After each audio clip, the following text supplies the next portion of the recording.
சொல்லும்போது அந்த அழுகாட்சி பாட்டு ஒன்று இருக்க, அந்த பாட்டு உண்மையிலேயே கலங்கடிக்கிற பாட்டாக்க தான் கொடுத்துருக்கீங்க.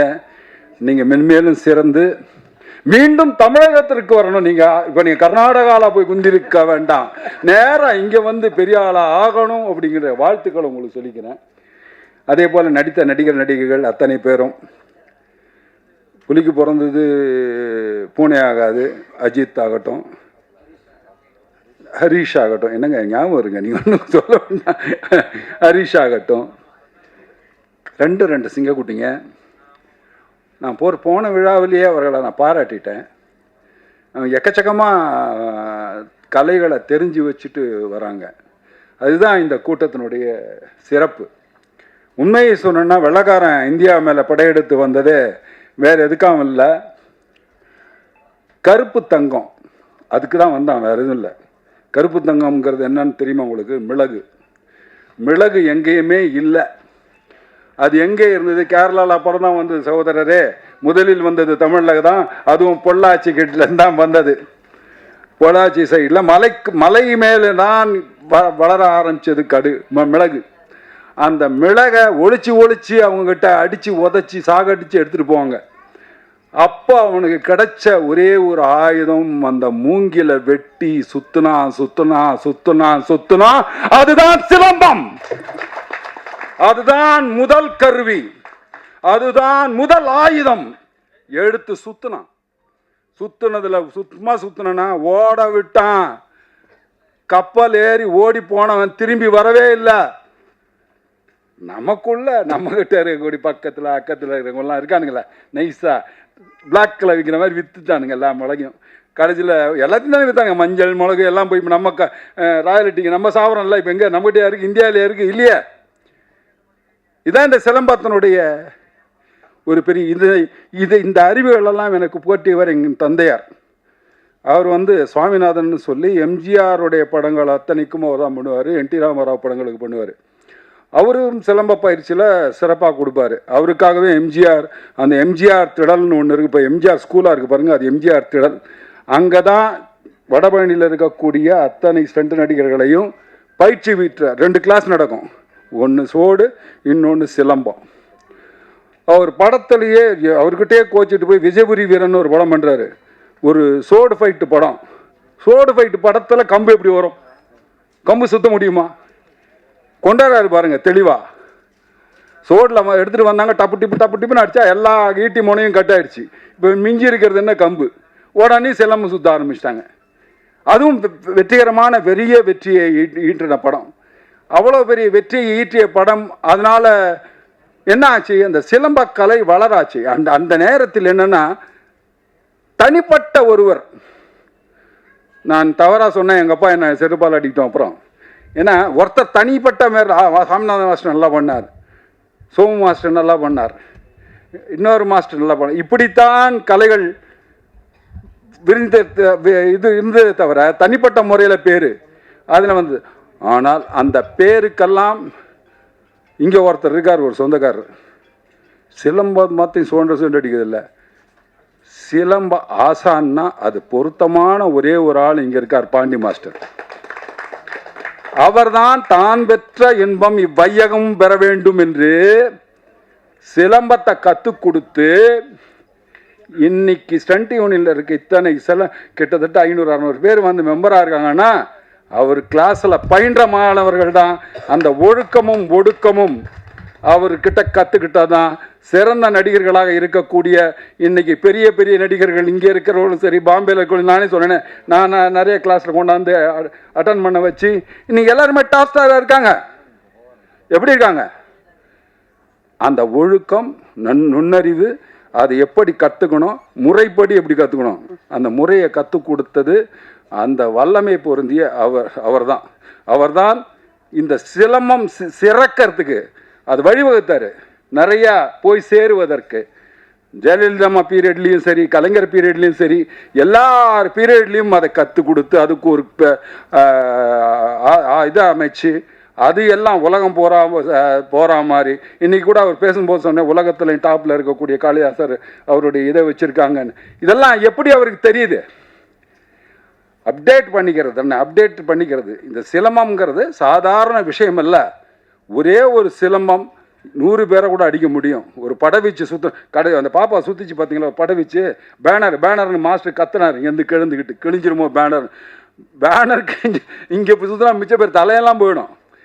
ஏன்னா பொட்டு வைக்கிறது அலங்கார பாடம், ஆடி சாந்து பொட்டு இப்போ இவர் சொன்னோம்ல, அந்த பொட்டு வச்ச பாடம் அலங்கார பாடத்தில் வைக்கிறது தான் பொட்டு வைக்கிறது. சுற்றி அடிக்கிறதுன்றதெல்லாம் கலை, அந்த ஒரு மாபெரும் கலை.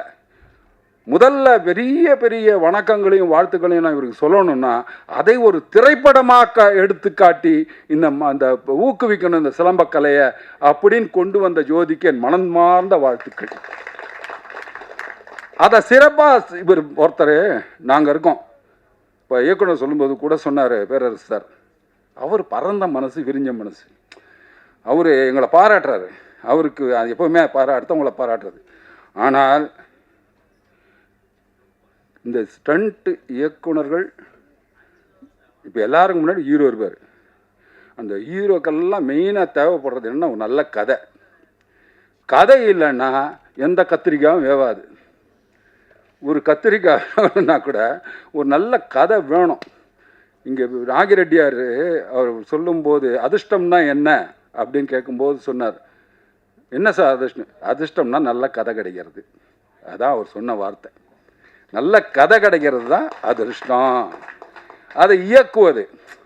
இப்போ பாருங்கள், முன்னாடி 100 படம் 150 தாசேனான்றாவ் இங்கே இருக்கக்கூடியவர்கள் எல்லாருமே 100-150 படம் இன்னைக்கு பண்ண முடியுதா?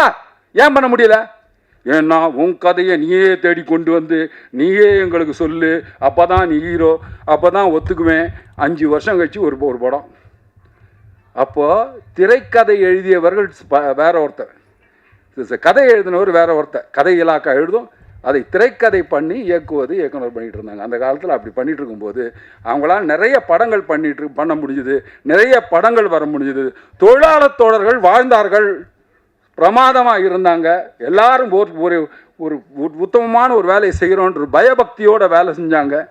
இன்றைக்கி பயமும் காணும், பக்தியும் காணும். ஏன் அந்த பக்தியை காணும்னா, எப்படி போய் நம்ம யாருக்குமே தெரியும், எல்லாம் ஒளிஞ்சு மறைஞ்சு. இன்றைக்கி மியூசிக் டைரக்டர் இருக்கார். இன்றைக்கி என்னாச்சு, முதல்ல நான் எவ்வளோ போராடினேன் உங்களுக்காக. அதுக்கு முன்னாடி வந்து 40 வயலின் அவங்க வாசிக்கிற 40 பேர் இருப்பான். அப்படி எட்டி பார்த்துட்டு நல்லா வருதோ சாங்கு அப்படின்னு பக்கத்தில் உட்காந்துக்கிட்டு எல்லாம் அங்கே ஒரு டீமினாக இருப்பான். கக்க போடும்போது நமக்கு தெரியுது, அது சார் கொஞ்சம் இங்கே ஒரு வயலின் இது ஒரு வீணை இருந்தால் நல்லா இருக்குமே. டைரக்டர் கேட்பார், டாடம் ஏன் அது, நான் வீட்டை விட்டு வெளில போகிறேன் போண்டுவான் ஆடியன்ஸு. நான் வீட்டை விட்டு வெளில போகிறேன் டாடம் ஒரு பொம்பளை. அந்த ரீரெக்கார்டிங் தூக்கி கொடுக்கும் அந்த சீனை. அதுதான் அந்த ஆர்ஆர். அதுக்கு தான் அந்த மியூசிக் அவ்வளோ உதவுது. அந்த மியூசிக் இல்லாமல் எப்படி ஒரு திரைப்படம் வர முடியும்? மியூசிக் அவ்வளோ இம்பேக்டாக இருக்கக்கூடியது. அப்படி ஒரு இந்த மூங்கில், இப்போ பெரம்பில் செய்கிற சிலம்பத்தை பார்த்தீங்க, மூங்கிலில் செய்யும்போது இதில் வரும். அதில் மூங்கிலில் செய்யும்போது புல்லாங்குழல் சவுண்டை மீறிய ஒரு சத்தம் வரும். அந்த சத்தம் எவ்வளவு சுகமாக இருக்கும் தெரியுமா? சண்டை போடுறாங்களா இல்லை விளையாடுறாங்களா, எவ்வளோ அற்புதமாக பண்ணுறாங்க இவங்க அப்படிங்கிற ஒரு விஷயம் வரும். அந்த கலை மேல் ஈர்க்கப்படுவார்கள். பெண்களும் வந்து சேருவாங்க. அப்படி பாண்டிய மாஸ்டர் கிளாஸில் ஒரு பொண்ணு வந்து சேர்ந்து அவரே நிறுத்த சொன்னால் கூட நிறுத்தாமல் இன்றைக்கி ஒரு பெரிய ஸ்டார். அந்த பொண்ணு பேர் என்னங்க? ஹன்சிகா, சாய் தன்ஷிகா. இப்போ கூட ஒரு படம் யோகிடான்னு ஒரு படம் பண்ணாங்க. What an action she did. சரி, இதெல்லாம் நீங்கள் ஞாபகம் வச்சுக்கணும். இதெல்லாம் as a heroine you have to look after. சரி, விஜயசாந்தி பண்ணாங்க. நாங்கள்லாம் கோவம் வந்து விஜயசாந்தி ஏன் ஒன்று ஆக்க முடியாவா, நீ பண்ணு எனக்கு ஆக்கி விட்டேன். ஸோ கோபம் வரணும். கோபம் வந்தால் தான் அழுகை எதுக்கு வருது தெரியுமா? கோபத்தை கழுவுவதற்குத்தான் அழுகை வருகிறது. வேற எதுக்கு வருது? கோபத்தை கழுவுவதற்கு வருகிறது தான் அழுகை. அந்த கோபம் வரலன்னா போனோம் வரணும்ல, வராமல் எங்கே போயிடும்? அந்த உணர்வுகளும் உணர்ச்சிகளும் எவ்வளவு இருந்தாலும் கட்டுப்படுத்தி செய்யக்கூடிய ஒரே ஒரு ஸ்டண்ட் கலை என்றால் நாங்கள் தான். அண்ணன் சொன்னார், பரமேஸ்வரி என்னை நான் பண்ணும்போது ஜெயிப்பீங்கன்னு. எப்போவுமே கை கொடுக்குது அவங்க தானேப்பா நமக்கு. வேறு யாருப்பா கொடுத்துருக்கா சொல்லு? பொண்ணே கொடுக்க மாட்டான் நமக்கு. எவனா ஒருத்தனை சொல்லு, நான் என் பொண்ணை கொடுத்துருக்கேன். எல்லாம் காதல் கல்யாணம் தான் செண்டு நடிகந்து.